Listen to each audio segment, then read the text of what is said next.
a battle between preserving folk culture versus commercialization. So, what is meant by tourism village? Tourism village is a rural area that has several characteristics to become a tourist destination. The form of tourism village based on natural, culinary, and cultural beauty. So, if we talk about tourists, there are three main attractions that tourists are looking for, uh, namely culture, nature, and man-made. That is art, artificial. So, if there are 479 uh, tourism village in East Java, such as Comorin Tourism Village, Kaliandra, Tengger Cultural Tourism, and Bumiaji and Jono Tourism Village. So, what is the purpose of establishing a tourism village? The main purpose is to improve the welfare of the people in the region and to preserve local culture or folk culture and to introduce this local culture or folk culture to uh, wider community.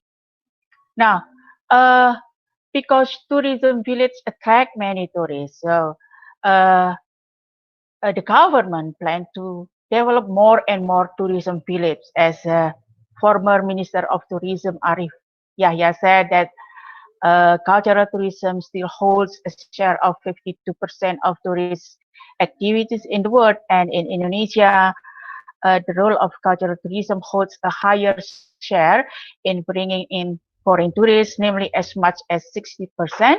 And he was sure that with the number Indonesia with this number, Indonesia can come strongly in the cultural industry. This is what he said uh, when he talked about his plan to develop more, to establish more and more tourism village.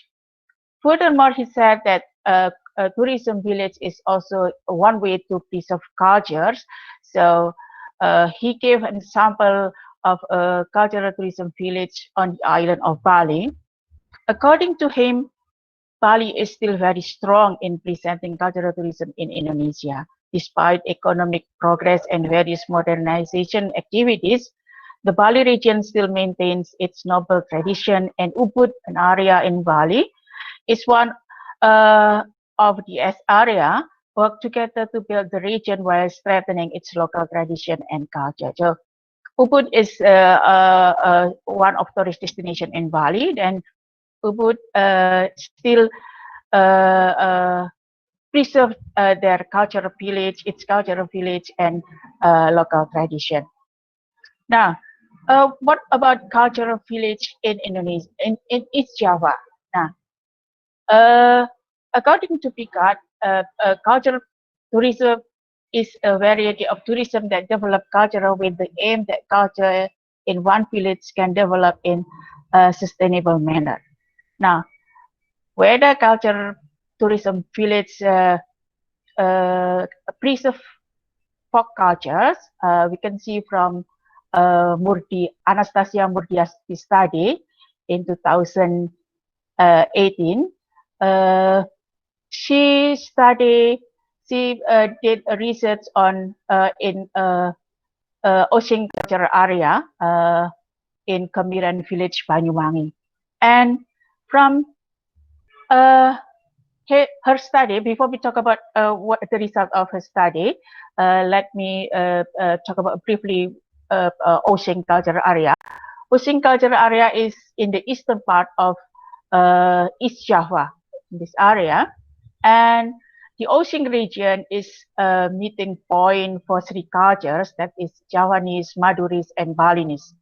And the Ocean is an ethnic minority group in Banyuwangi, and it is believed they are the descendant of the remaining people of ancient Plambangan kingdom, a kingdom in 13th century in East Java. Now, her study in Comorin village find out that Comorin village was become a cultural tourism village in 2017. And the purpose of this village become cultural tourism village because is to preserve the Osing culture as cultural heritage and to improve the welfare of the village community.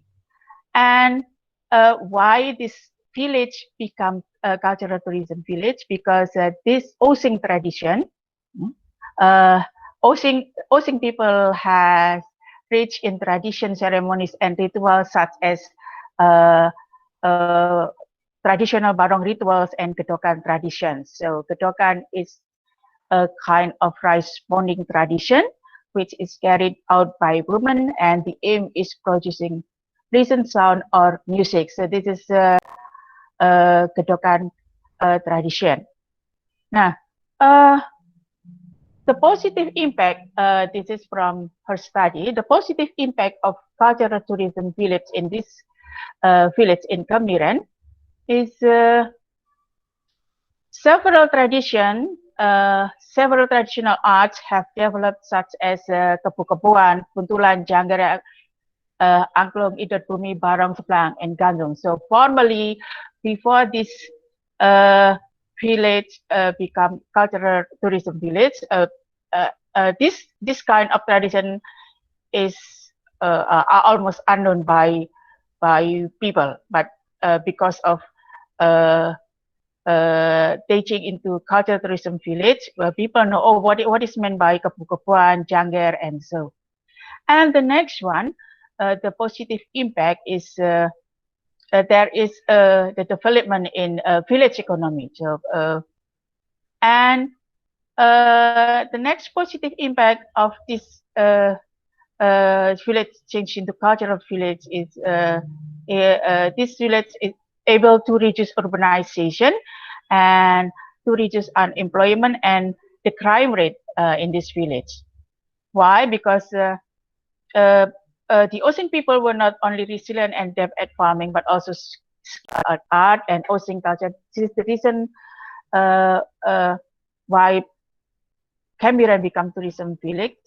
And the Osing culture products have a strategic role both cultural and economic. So,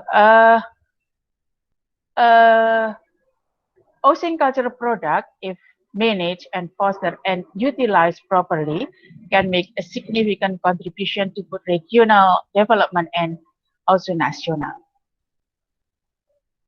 So there are some positive impacts. There are also some negative impact. The negative impact that from this study is the commercialization of cultural tourism village. The first one is villager only become spectators because investors enter and take a larger portion of the profits.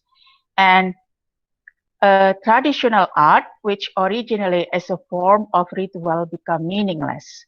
And the bargaining power of the traditional community or Osing community become big because tourism development marginalize the role of the community itself. Another example of the negative impact of tourism village is it is from Baduy. Baduy is ethnic minority group in West Java. In July 6, 2020, this ethnic group sent letter to President Jokowi and asked that that their territory should be removed from tourist destinations. The reason are because excessive tourist visits, and then some new problems appears like large amount of garbage and the spread of photo of the Baduy Dalam or inner Baduy area in the internet. The area of Baduy Dalam is sacred area and tourists are prohibited taking photos. But the fact is many people can see what is in inner Baduy or Baduy Dalam. So there are some negative impacts of tourism, cultural tourism village. So what should so cultural tourism village is always about a battle between preserving culture and uh, commercialization versus commercialization. Folk culture is an important aspect in the development of tourism area. The diversity of regional culture is an important attraction for Indonesian tourism in inviting tourists to visit and enjoy the various cultures of the area. Uh, but some regional culture events in Indonesia are not carried out as usual in society, but are adapted to the time and purchasing power of tourists who come to the area. And this is from UT study. Rituals that are carried out as a form of expression of and gratitude, such as harvest celebration, wedding and birth celebration, and that have opened opportunities for the management or tourist service providers, government, and tour operator, and the local community to extract benefits. So it has changed from private to public, from sacred to secular. Now, the next one from Triyono Saputra study, uh, uh, the commercialization of cultural tourism village, he found out the bargaining position of traditional communities in cultural tourism village is relatively big compared to that of producer and buyer. And the next one, it is from Hanif Andi study. He also found out that cultural tourism village can cause local culture to become a tradable community. And Alpha Beta study said that there was a cultural reconstruction, that is traditional ceremonies are held for the request, hopes, and satisfaction of tourists. The next one are the negative impact that follow the development of cultural tourism village is in the terms of socio-economic and environment aspect. Only a few people get benefits because local culture are not involved in the development of the cultural village, and tourism village communities are vulnerable to fluctuating tourism condition because their life depend on tourism, and the environmental damage may also occur due to developments such as homestays and performance venues, and third parties who have started to enter the village have more experiences and sources of funding. From this, there arises a tendency that they will organize tourism village development activities and can suppress local people or created the impression as if local people are only as supporting role. So in my conclusion, I can say that preserving folk culture must be done by both the government and the people who practice this culture. And one way to introduce folk cultures to the wider community is to establish tourism village. But cultural village can also have an impact on the commercialization of folk culture and cultural products. Why? Because a change in the meaning of cultural products that exist in a society from private to public, from sacred to secular. And economically, this will improve the region economy. On the other hand, it has eroded the cultural roots of the local community. That's all of my presentation. Thank you. Thank you so much, Dr. Pramesti, for a very insightful presentation on cultural tourism in East Java, and with some very specific examples from the Osing people and the Baduy, and that clearly show the tension between the sacred and the secular, the private and the public that you mentioned as some of the tension in developing cultural tourism. So thank you very much. And do we have any questions for Dr. Pramesti, please?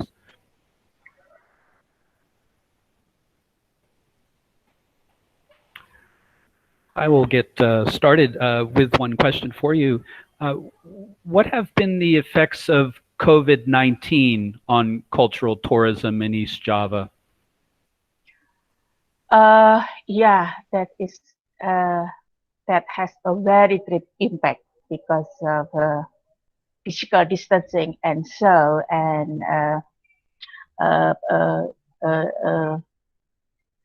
some, not some, I think all of tourism villages are closed, and I believe that people or local people get difficulty in what is it in supporting their life, their daily life, because their daily life depend on tourists who visit to his or her area.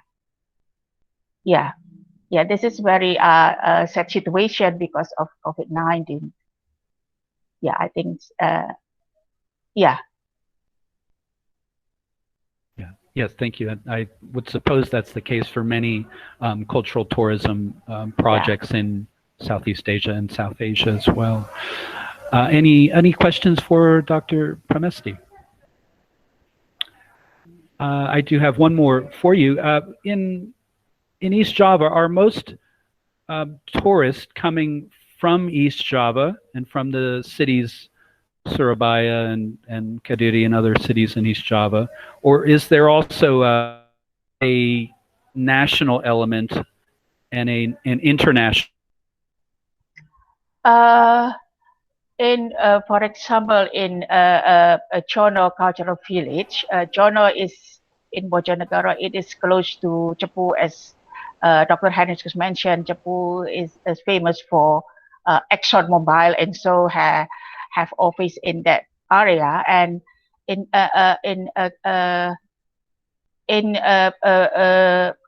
Jono Cultural Village, there are many foreigners.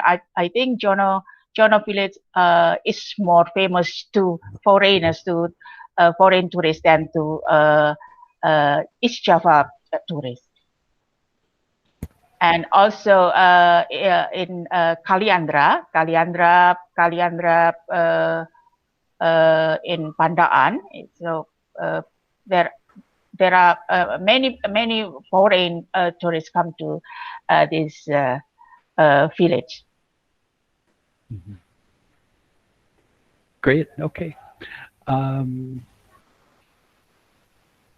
One question from Dr. Lee Chen of Edith Cowan University, Australia. Do you suggest cultural tourism also brings a destructive force on the local culture? Could you speak more about the negative impacts of cultural tourism on the traditional culture? Yeah. In terms of local culture, this local culture, for example, dance is performed based on demand, not as part of a ritual. So it is a kind of what we call cultural deconstruction, because it is not performed. For example, when full moon, there is a dance to what is it, to gratitude the nature. But nowadays it is not only when it is full moon, but every time when tourists come, this dance is performed. So as Yuti said, this is a cultural deconstruction. Yeah. One more question for you. That will be the final question. And how does the emergence of globalization affect cultural tourism? Has it in some ways been beneficial for tourism? That comes from Sia Milaritu. Thank you. There are always two phases of globalization. In one side, globalization bring not only Indonesian tourists, but also tourists from abroad come to, for example, to Comorin, because Comorin is in Banyuwangi. It is near Bali, so many foreign tourists come to this area. But on the other side, this as I said before, it is the dance and other tradition performed because of tourists come to this area. So there are always two phases. Like there is always, whether it is preserved culture or it will be commercialized. Yeah. Okay, thank you so much, Dr. Pramesti, for an insightful presentation and for also discussing this very important topic of cultural tourism in relation to indigenous and folk communities in East Java. So thank you very much for your presentation. Thank you, Dr. Ryan.